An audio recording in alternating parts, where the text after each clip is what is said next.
Hello. आज मैं आपको कुछ क्वेश्चन करवाने वाली हूँ जो आज की न्यूज़ से संबंधित हैं। देखिए, आज हमारे टॉपिक रहेंगे जिस पर हम क्वेश्चन करेंगे भारत में मानवाधिकार रिपोर्ट। फर्स्ट एक ही क्वेश्चन रहेगा कि भारत में जो मानवाधिकार रिपोर्ट है, भारत में मानवाधिकार रिपोर्ट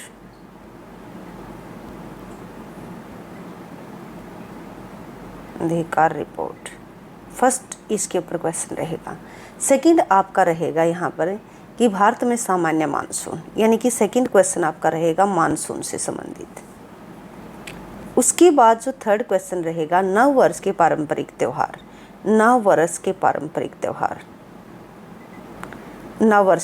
पारंपरिक त्यौहार हैं। देखिए, ये जो क्वेश्चन है आपको दिखने में 3 क्वेश्चन लगेंगे, लेकिन इनसे कम से कम भी 10 से 15 क्वेश्चन आपके अटेम्प्ट हो जाएंगे।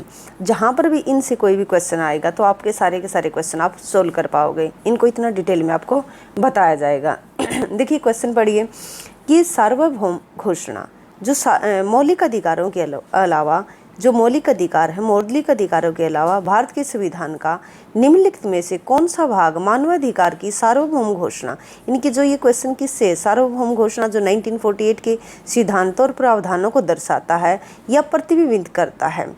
इसने क्या बताया? इसने बताया कि मौलिक अधिकारों के अलावा मौलिक अधिकारों को छोड़कर भारत के संविधान का निम्नलिखित में से कौन सा भाग, इनमें से जो ये यहाँ पर दिए हुए हैं, इनमें से कौन सा पार्ट है जो मानवाधिकारों की सार्वभौम घोषणा के सिद्धांतों और प्रावधानों को दर्शाता है या प्रतिबिंबित करता है।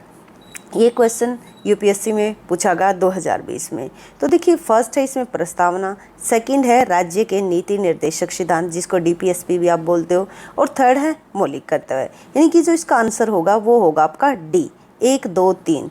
लेकिन अब आप एक बार ये देखिए कि जो ये है एक तरीके से मानवाधिकार है, मानवाधिकार चर्चा में क्यों है कि हाल ही में अमेरिका विदेश विभाग ने वर्ष 2021 में, यानी कि 2021 की हम बात कर रहे हैं, भारत में मानवाधिकारों से संबंधित एक आलोचनात्मक रिपोर्ट जारी की है।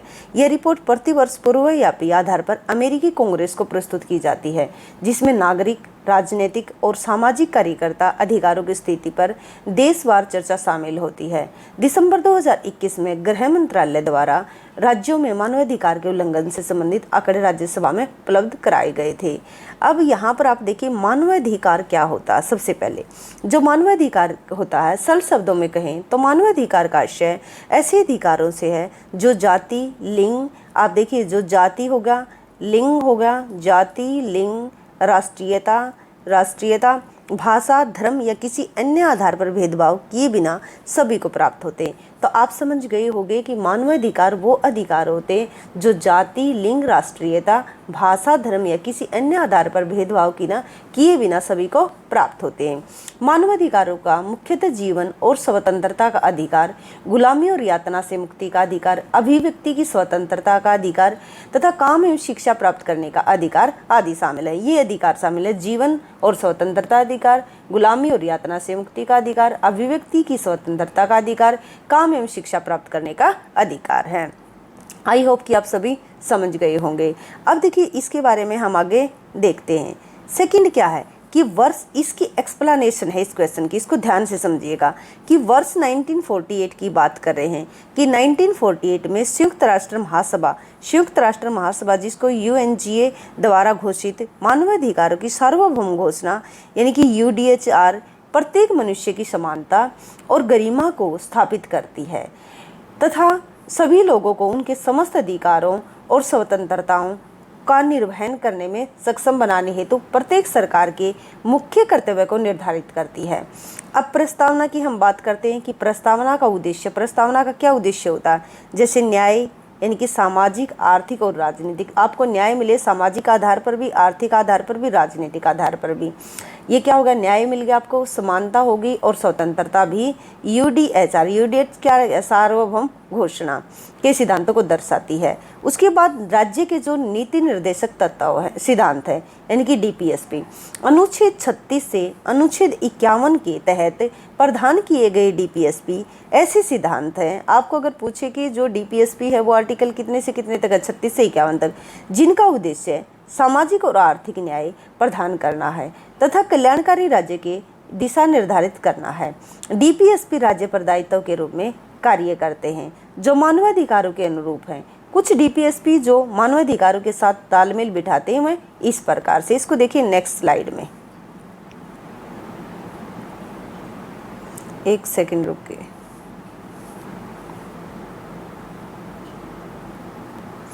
अब देखिए अनुच्छेद जो 38 है, यानी कि आर्टिकल 38 कल्याणकारी राज्य को बढ़ावा देना है, ये इंपॉर्टेंट है।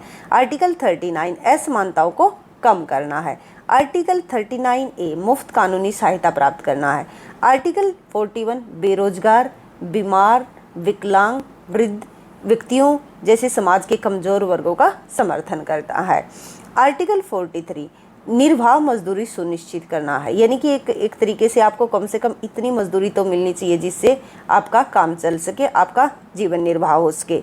अब आता मौलिक कर्तव्य। मौलिक कर्तव्य आर्टिकल 51A, ये मूल कर्तव्य भारत के सभी नागरिकों के नागरिक और नैतिक दायित्व हैं। वर्तमान में 11 मौलिक कर्तव्य बहुत ज़्यादा इम्पोर्टेंट है जो संविधान के भाग 4A में वर्णित हैं। अनुच्छेद 51A के माता पिता अभिभावक द्वारा 6 से 14 वर्ष की आयु के बच्चों को शिक्षा के अवसर प्रदान करने की बात करता है। ये पहलू किसी तरह गरिमा सुनिश्चित करने से संबंधित है। उसके बाद देखिए आप सेकंड क्वेश्चन आपको बताता है यहाँ पर मानसून से संबंधित, कि भारत में सामान्य मानसून से संबंधित ये क्वेश्चन है। अब देखिए जो भारत में मानसून से संबंधित क्वेश्चन है, एक बार थोड़ा सा इसको समझ लीजिए।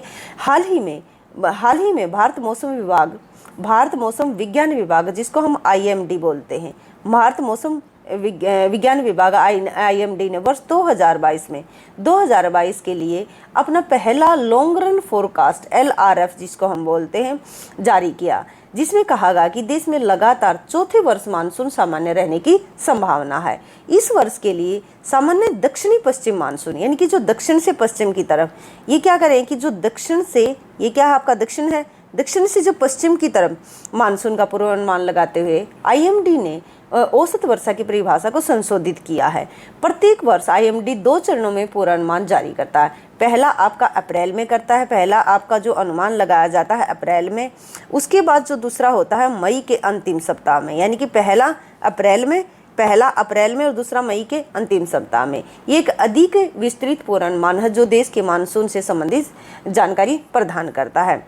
अब देखिए इसके लिए थोड़ा सा एक इम्पोर्टेंट है कि भारत में मौसम विज्ञान विभाग, यानी कि भारत में जो मौसम विज्ञान विभाग है, जो IMD है, इसके बारे में थोड़ा सा एक बार जान लीजिए। इसकी स्थापना जो है 1875 में की गई थी, 1875 में की गई थी।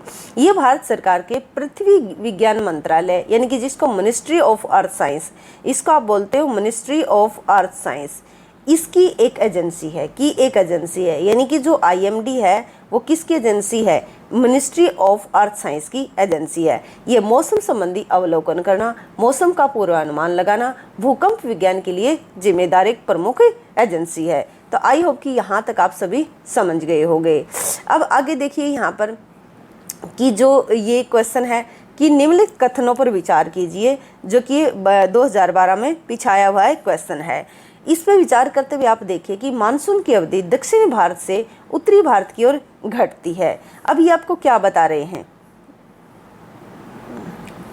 एक सेकंड रुकिए। ये आपको ये बता रहे हैं कि जो मानसून की अवधि है दक्षिण भारत से उत्तर भारत की ओर घटती है, यानी कि जो आपका दक्षिण भारत है, दक्षिण से अगर आप उत्तर की तरफ मानसून जाते हैं तो वो जो है उसकी जो अवधि है वो क्या है, घटती जाती है। फर्स्ट ये पूछा गया, इन्होंने पूछा क्या सही है या गलत है। दूसरा आपसे क्वेश्चन पूछ रहे हैं, यानी कि दक्षिण से कहाँ पर जाओगे, अगर उत्तर की साइड जाओगे तो इसकी अवधि जितनी यहाँ पर ज़्यादा देर तक क्या रहती है, मानसून रहती है, उससे कम जितना ऊपर जाते जाओगे उतना इसकी मानसून की अवधि घटती चली जाएगी। फिर है कि भारत के उत्तरी मैदानों में वार्षिक वर्षा की मात्रा पूर्व से पश्चिम की ओर घटती जाती है। आपको क्या करेंगे, भारत के उत्तरी मैदानों में वार्षिक वर्षा की मात्रा पूर्व से पश्चिम की ओर घटती जाती है। अब देखिए जो भारत के उत्तरी मैदानों में वार्षिक वर्षा, जो वर्ष में जो वर्षा होती है वार्षिक वर्षा, तो पूर्व से पश्चिम, यानी कि आप अगर इस साइड से चलोगे, ईस्ट से वेस्ट की तरफ अगर आप जाते हो तो क्या, इनकी पूर्व से अगर पश्चिम की आप जाते हो तो ये करें कि घटती जाती है। ये क्या है, ठीक है या गलत है। देखिए इसके आंसर जो है वो दोनों के दोनों ठीक है। अब इसको एक बार देख लेते हैं कि मतलब ऐसा क्यों है। तो अब आगे इसकी एक्सप्लेनेशन है, उसको हम एक बार देख लेते हैं। भारतीय ग्रीष्मकालीन मानसून जून से सितंबर तक रहता है, यानी कि ग्रीष्मकालीन जो मानसून होता है वो जून से सितंबर तक रहता है। इस मौसम में आर्द्र दक्षिण पश्चिम मानसून का प्रभुत्व होता है, यानी कि जो ये मानसून होता है जून से सितंबर तक का, इसमें दक्षिण पश्चिम यानी कि दक्षिण पश्चिम जो ग्रीष्म मानसून का मेन रोल रहता है, जो मई के अंत या जून की शुरुआत में धीरे धीरे पूरे देश में फैल जाता है। यानी कि ये कब फैल जाता है पूरे देश में? मई के अंत या जून की स्टार्टिंग में। अक्टूबर की शुरुआत में उत्तर भारत में मानसूनी बारिश में कमी आने लगती है, यानी कि अक्टूबर में जाकर फिर क्या है, जून मई के लास्ट में जून में तो फैलता है, और अक्टूबर का जब लास्ट आता है तो यहाँ पर मानसूनी जो है उत्तर भारत में जो मानसून है, मानसूनी बारिश जो है वो कम होने लगती है। उसके बाद है कि दक्षिण पश्चिमी मानसूनी हवाएं सबसे पहले दक्षिण भारत में पहुँचती है। इसका कारण क्या है? देखिए इन्होंने ऊपर क्वेश्चन क्या पूछा था कि मानसून की अवधि दक्षिण भारत से उत्तरी भारत की ओर घटती जाती है, यानी कि जो दक्षिण भारत है यहाँ से जब आप ऊपर की साइड जाते हैं तो उन्होंने कहा कि मानसून की जो अवधि है वो घटती जाती है। इसका कारण इन्होंने क्या बताया? इसका कारण बताया कि दक्षिण पश्चिम मानसून हवाएं सबसे पहले दक्षिण भारत में पहुँचते, कि जो दक्षिण पश्चिम मानसूनी हवाएं हैं ना, जो दक्षिणी पश्चिम मानसूनी हवाएं हैं, ये सबसे पहले पहुँचती है दक्षिण में भारत में पहुंचती है, और आंतरिक उत्तर भारत की तुलना में वहाँ अधिक सक्रिय रहती है, यानी कि यहाँ पर ज़्यादा सक्रिय रहती है। ये बताता कि उत्तर भारत की तुलना में दक्षिण भारत में मानसून की अवधि अधिक क्यों? इसी कारण से जो है ना ये सबसे पहले यहाँ पहुँचती हैं और यहाँ पर सक्रिय रहती हैं, इस कारण से यहाँ पर अवधि ज़्यादा है। अब उसके बाद देखिए कि हवाओं की आर्द्रता यानी कि जो नमी होती है, उत्तरोत्तर कमी के कारण उत्तर भारत में वर्षा की मात्रा पूर्व से पश्चिम की ओर घटती जाती है। अब इन्होंने कहा कि जो सेकंड इन्होंने क्वेश्चन बताया था ना कि भारत के उत्तरी मैदानों में वार्षिक वर्षा की मात्रा पूर्व से पश्चिम की, यानी कि जब आप पूर्व से पश्चिम की साइड जाते हो तो क्यों घटती जाती है? इसका आंसर इन्होंने दिया कि हवाओं की आर्द्रता में उत्तरोत्तर कमी के कारण उत्तर भारत में वर्षा की मात्रा पूर्व से पश्चिम की ओर घटती जाती है।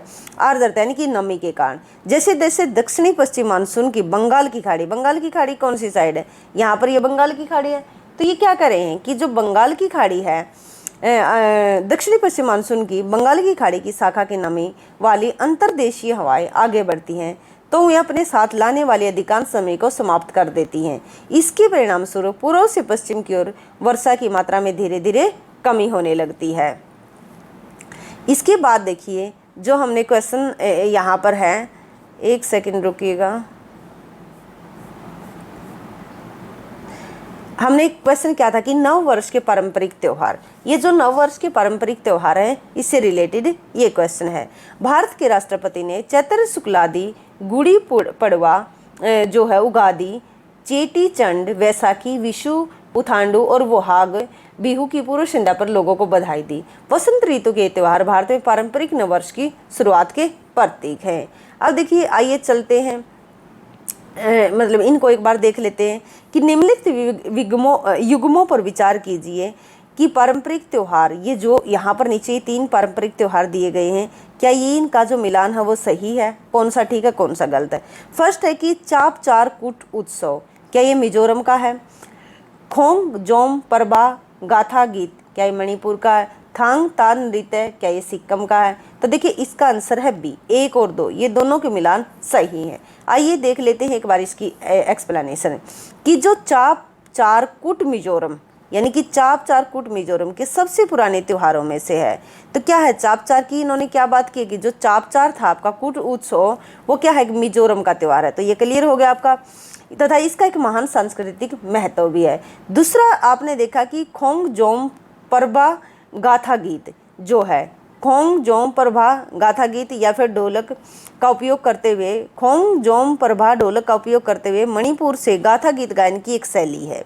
इसमें वर्ष 1891 में ब्रिटिश राज्य के खिलाफ मणिपुर के, यानी कि आपको पता चल गया भी मणिपुर का, लोगों द्वारा वीरता से लड़े गए युद्ध की कहानियों को दर्शाया गया है। फिर तीसरा था कि थांग थान नृत्य, ये क्या है, सिक्किम का नहीं, ये है मणिपुर का, ये ध्यान रखिएगा। मार्शल आर्ट के लिए एक लोकप्रिय शब्द है जिसे हाउन लालोंग के नाम से जाना जाता है। थांग ता तलवार और भाला नृत्य है, जहाँ थांग का अर्थ है तलवार और ता का अर्थ है भाला। आई होप कि यहाँ तक आपको सारी चीज़ें क्लियर हो गई होंगी। अगर आप